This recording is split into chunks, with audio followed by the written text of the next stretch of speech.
Assalamualaikum warahmatullahi wabarakatuh. Perkenalkan, nama saya Muhammad Rizky Rahmanto dengan NIM 220110110091. Saya dari kelas SD 101 dengan prodi PJJ Sistem Informasi.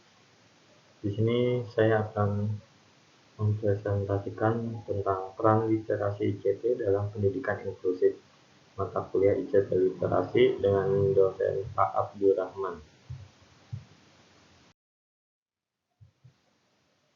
Jadi pendidikan adalah dasar untuk membangun masyarakat yang adil dan inklusif. Nah, dalam era globalisasi saat ini, literasi ICT sangat penting untuk mencapai tujuan tersebut.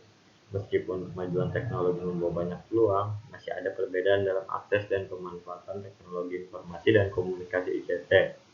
Nah, terutama di kalangan masyarakat yang rentan, sangat penting untuk memahami peran literasi ICT. Nah, jadi ICT itu di sini sangat penting ya, karena mengikuti era yang modern. Lalu, menurut latar belakang penelitian ini, untuk mencapai pendidikan yang merata dapat ada beberapa hambatan, seperti akses terbatas dan perbedaan keterampilan.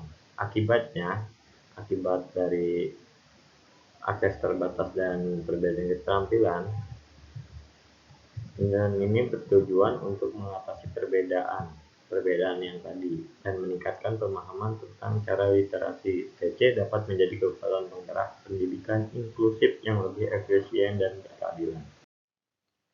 Lalu ada tujuan penelitian di sini. Yang pertama adalah menganalisis peran literasi teknologi informasi dan komunikasi atau biasa kita sebut ICT dalam mendukung pendidikan inklusif. Lalu yang kedua adalah mengevaluasi dampak positif peningkatan literasi ICT terhadap aksesibilitas dan efektivitas pembelajaran di kalangan siswa inklusif. Lalu yang ketiga ada mengidentifikasi hambatan dan tantangan implementasi literasi ICT dalam konteks pendidikan inklusif. Nah, hambatan yang tadi disebutkan di latar belakang pertama ya, yaitu susahnya akses dan perbedaan keterampilan.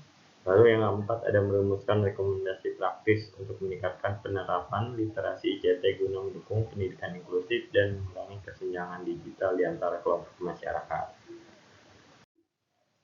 Lalu ada metodologi penelitiannya. Yang pertama yaitu desain penelitian.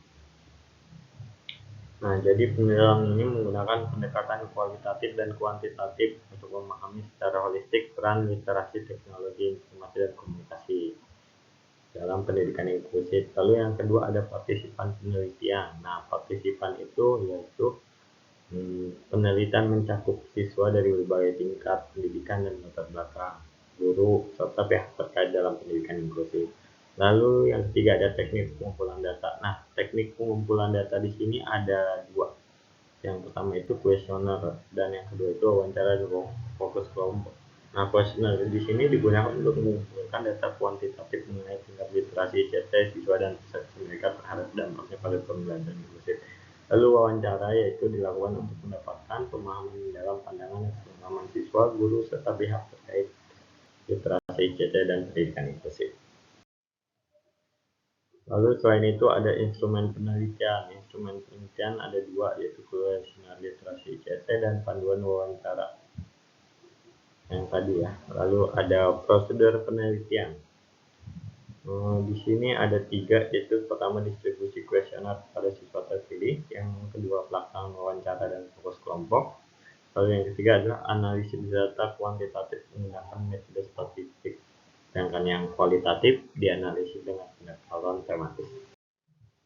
Lalu ada etika dan penelitian. Nah, etika dan penelitian ini ada beberapa macam ya. Salah satunya itu mendapatkan izin dari lembaga pendidikan terkait, lalu memastikan kerahasiaan data dan privasi partisipan. Lalu ada analisis data. Nah, analisis data juga ada beberapa, yaitu yang pertama data kuantitatif.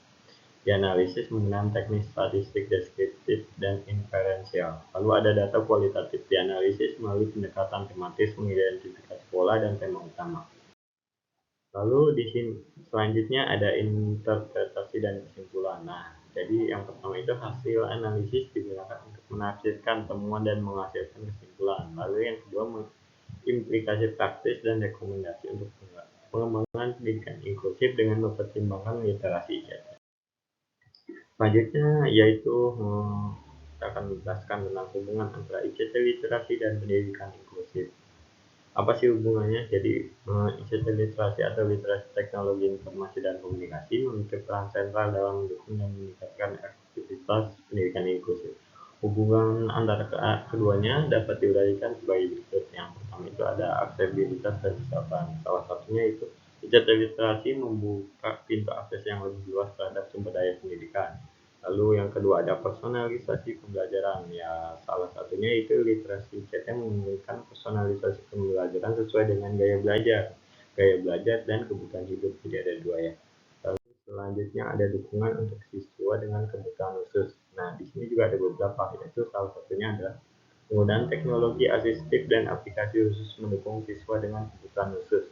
Lalu selanjutnya ada pembangunan keterampilan hidup. Nah, di sini juga ada beberapa, yaitu salah satunya ICT literasi tidak hanya meningkatkan keterampilan akademis.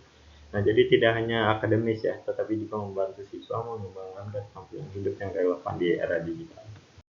Lalu selanjutnya ada keterlibatan siswa dan kolaborasi. Di sini ada beberapa juga, yaitu salah satunya adalah memfasilitasi kolaborasi antara siswa, guru, dan orang tua melalui platform digital. Lalu selanjutnya ada mengurangi kesenjangan digital.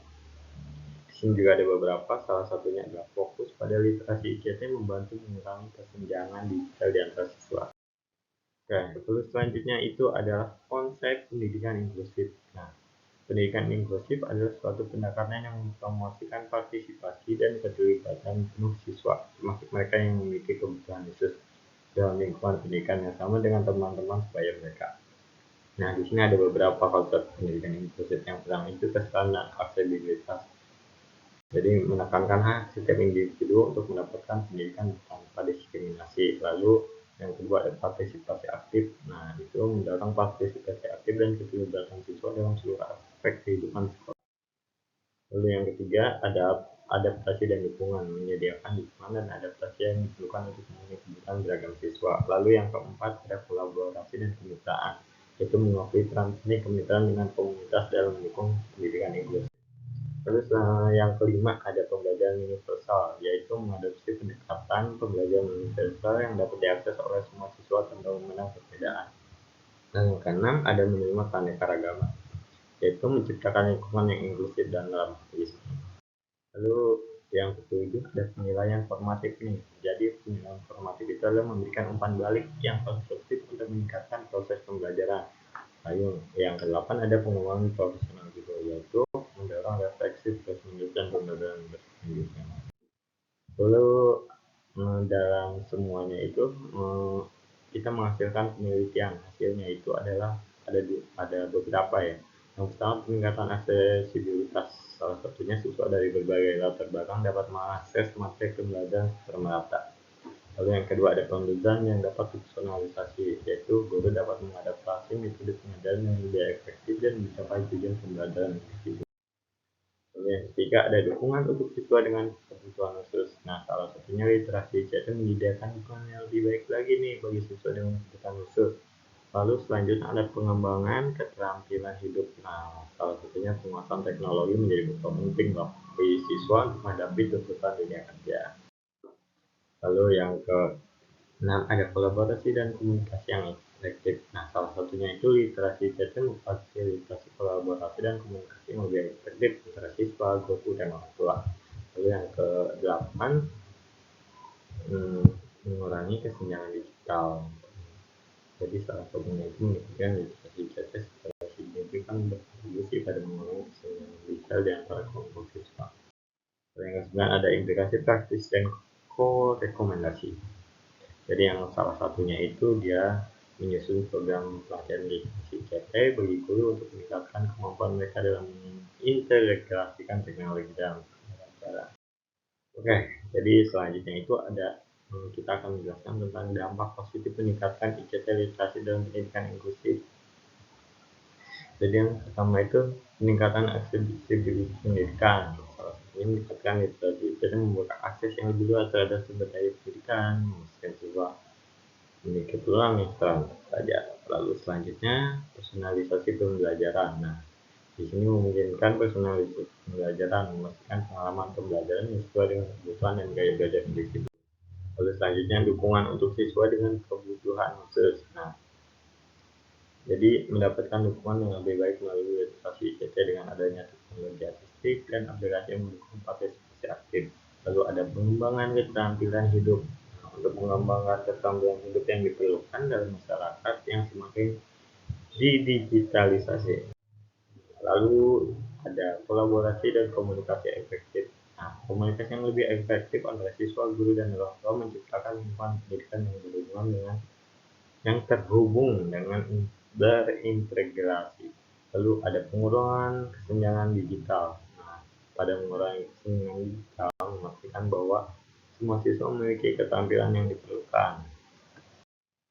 Lalu ada pembelajaran inklusif dan merata. Menjadi lebih merata dan inklusif, memastikan bahwa setiap siswa dapat meraih potensinya tanpa ada terhambat oleh kendala teknologi. Lalu ada persiapan untuk dunia kerja. Nah, jadi siswa untuk menghadapi tuntutan dunia kerja yang semakin mengandalkan teknologi ini, literasi ICT-nya harus ditingkatkan. Lalu akan menjelaskan tentang pengembangan rencana pembelajaran universal. Jadi yang pertama itu identifikasi kebutuhan dan karakteristik siswa. Nah, ini kebutuhan dan karakteristik individu setiap siswa itu harus diidentifikasi untuk melakukan penilaian awal. Lalu ada penggunaan sumber daya beragam. Nah, di sini salah satunya menyesuaikan materi pembelajaran dengan cara yang dapat diakses oleh berbagai gaya belajar. Lalu ada personalisasi materi pembelajaran. Nah, salah satunya menyediakan fasilitasi tugas atau proyek untuk memenuhi keberagaman dalam kelas. Lalu selanjutnya ada integrasi teknologi dan literasi ICT. Nah, salah satunya itu adalah gunakan teknologi untuk meningkatkan aksesibilitas dan keterlibatan. Selanjutnya ada pengguna metode pembelajaran aktif. Nah, di sini mendorong partisipasi aktif dan pemecahan masalah. Lalu selanjutnya ada penilaian formatif dan proses. Nah, di sini dia mengimplementasikan penilaian formatif untuk terus memantau kemajuan siswa. Lalu selanjutnya itu kita akan menjelaskan tentang hambatan dan tantangan. Nah, di sini juga ada beberapa. Yang pertama itu kesenjangan akses dan infrastruktur. Nah, di sini ada dua, itu hambatan dan tantangan. Hambatannya itu tidak semua siswa memiliki akses yang terhadap teknologi dan sumber daya digital. Lalu tantangannya kesenjangan infrastruktur di berbagai wilayah dapat menghambat penggunaan literasi ICT secara merata. Lalu selanjutnya kurangnya keterampilan guru nih. Jadi hambatannya itu banyak guru yang tidak memiliki keterampilan dan pengetahuan yang cukup dalam mengintegrasikan literasi ICT dalam pembelajaran. Nah, tantangannya itu dibutuhkan pelatihan yang berkelanjutan untuk meningkatkan keterampilan guru dan dalam memanfaatkan teknologi secara efektif. Lalu selanjutnya ada masalah keamanan dan privasi. Nah, jadi hambatannya itu ada keamanan dan privasi data menjadi kekhawatiran utama dalam penggunaan teknologi pendidikan. Nah, tantangannya di sini memastikan kepatuhan terhadap regulasi privasi dan mengatasi risiko keamanan digital menjadi tantangan serius. Terus selanjutnya ada kurangnya sumber daya keuangan. Nah, hambatannya di sini pembiayaan yang terbatas dapat menjadi hambatan untuk investasi dan perangkat keras, perangkat lunak, dan pelatihan. Nah, tantangannya di sini deh diperlukan strategi pengelolaan sumber daya keuangan yang sudah diimplementasikan kelanjutan implementasi literasi. Lalu ada tingkat literasi awal yang rendah. Hambatannya di sini siswa dengan tingkat literasi awal yang rendah memungkinkan menghadapi kesulitan dalam mengadopsi literasi ICT. Tantangannya membutuhkan pendekatan yang inklusif untuk membangun dasar literasi sejak dini. Perubahan kurikulum yang diperlukan. Selanjutnya itu, lalu hambatannya itu implementasi literasi ICT sering membutuhkan perubahan signifikan dalam kurikulum. Nah, tantangannya proses perubahan kurikulum dapat dengan tradisi atau norma existing dalam sistem.